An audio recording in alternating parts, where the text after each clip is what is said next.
Welcome back to HudRod Automotive, and today is a very special video because we have got one of my favorite cars, a BMW M4, a mid-sized M car. This one is going to be great.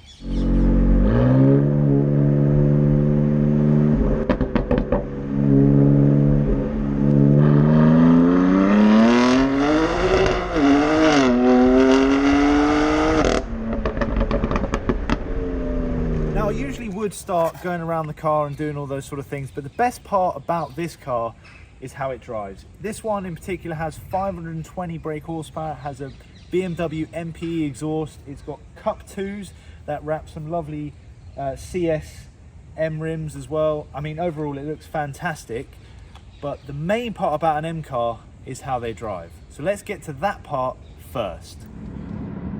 So today we are in now one of my favorite cars, let's say.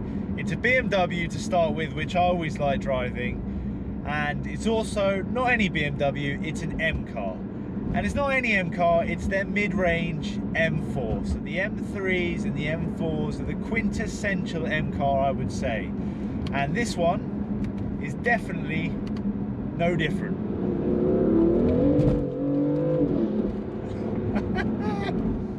Right, so first things first.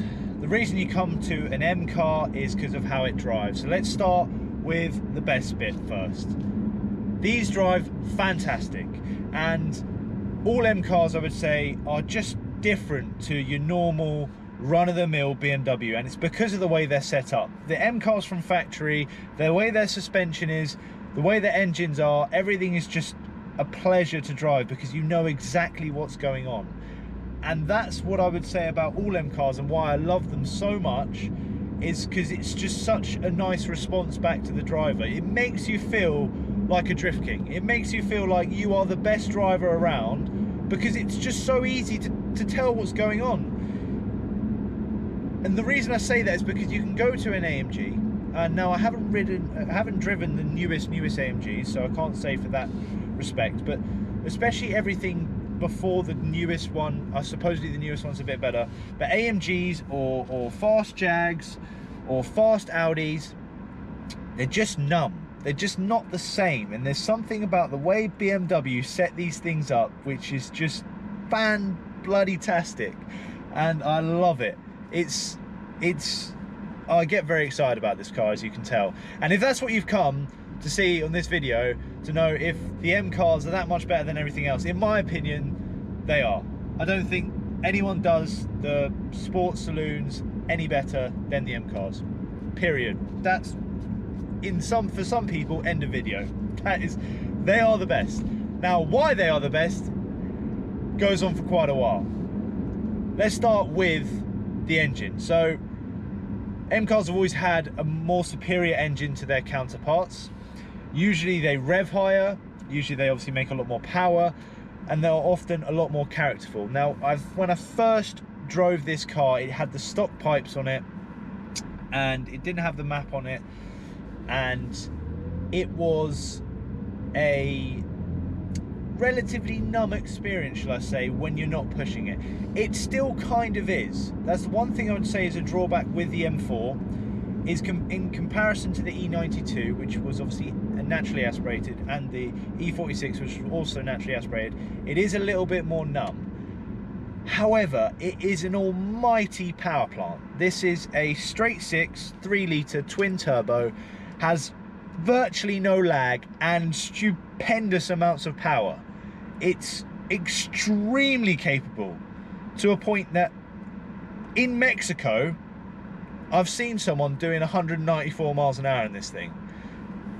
On that engine front, it does have a couple of maps on it. All of the M cars do. They have Sport Plus and Comfort, or Efficient in terms of engine. This one has the same. Bit annoying driving around in Sports Plus normally. The boost does come on very early in Sports Plus, so it does cause the rear to flare up a little bit.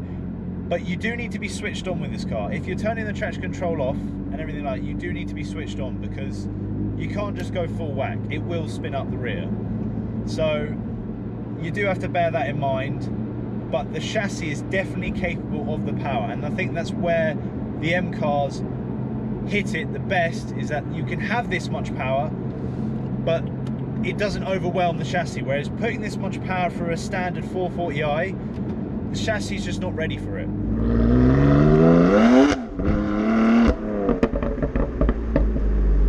So with an M chassis or an M car, they've usually got wider arches, they've got more tyre, they've got more suspension. The suspension is often dynamic, so it came in, I think, in the E92s with a dynamic suspension.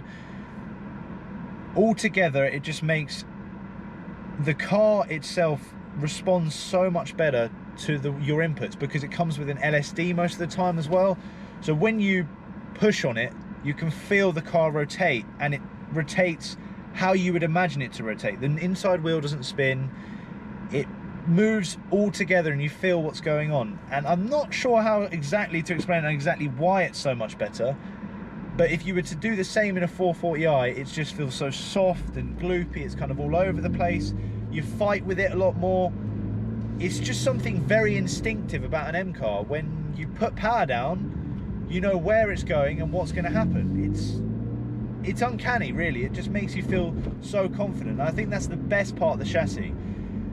If you complement that confidence with a very capable chassis, if you want to take this thing to a track, it's genuinely ready straight out of the box. I don't think you don't need any extra bits.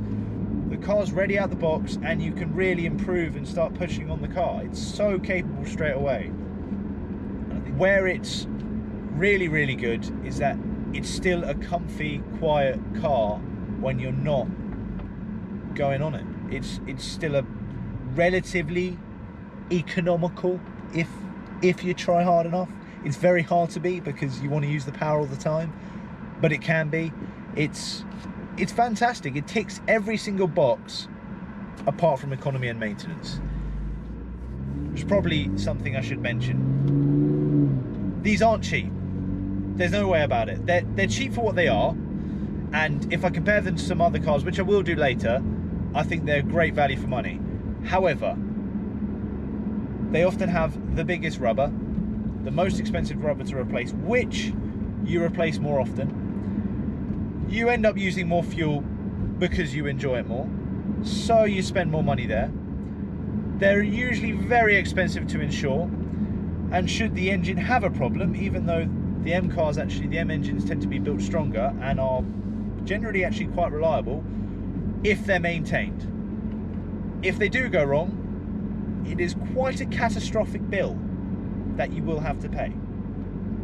This one has a supposed problem with the crank hub being an issue, which is a very expensive problem. The earlier ones had rod bearing issues. I'm sure we've all heard about those. It is worth it in terms of the engine, however, it is something to bear in mind. They can be used every day, which is amazing, but you do have to maintain it more often than you would your normal BMW, and that's something you have to weigh up yourself. Now, because of how much I love driving this car, I am probably yapping way too much inside the car, so the summary of the outside is going to have to be a little bit quicker. Underneath the bonnet, you've got a 3-litre twin-turbo straight-six S55. The only real problem they had with these is the crank hub, which is a bit of an issue. You can research up on that yourself. But these are highly tunable engines, and they're going into the drift scene, they're going into every other scene. They're not quite the affordable 2JZ because of their expense, but they are extremely capable engines. Extremely torquey, extremely fun. Let's go a bit around the car as well, a bit more.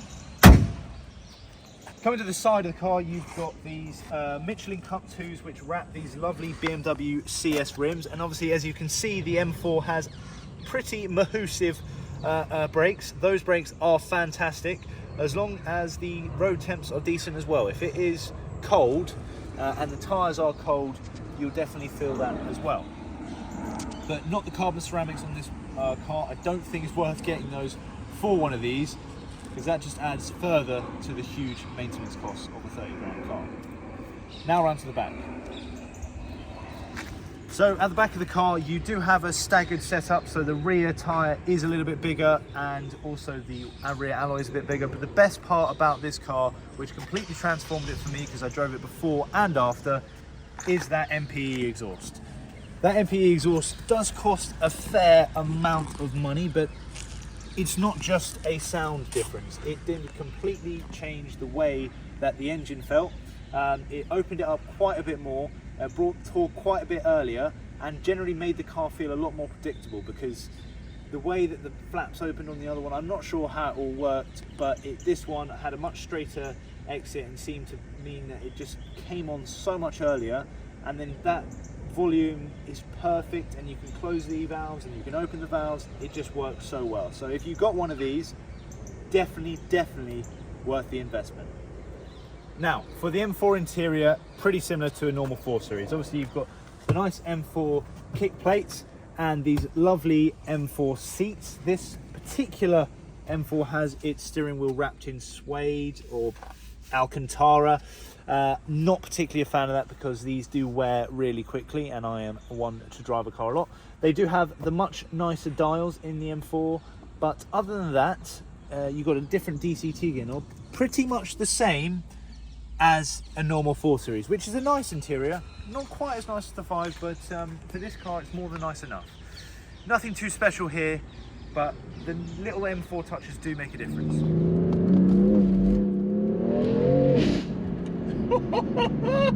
What a car.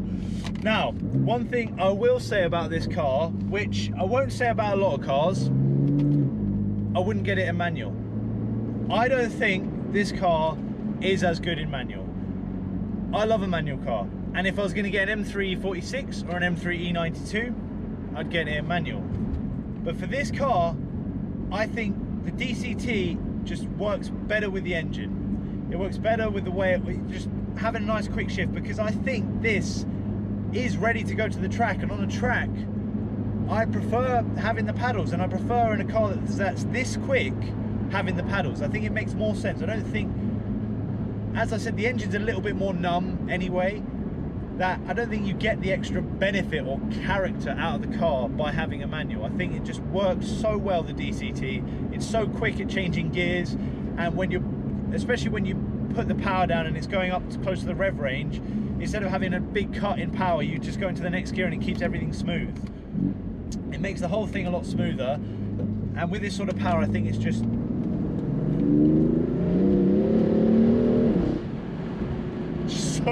so good. So I do apologise if I had a massive bias towards this car, but for me it just ticks all of the boxes I look for in a car. Now you might disagree with me, you might prefer your Audi RSs, you might prefer your ludicrous AMGs, but for me, all the boxes that I want a car to tick, this one ticks. So I really suggest you do try one out. Now, if you agree with my opinion or you disagree with my opinion, you can let us know in the comments. Hopefully we get some more cars like this on the channel soon. If you do like this sort of content, please like, please subscribe, and we will see you in the next one.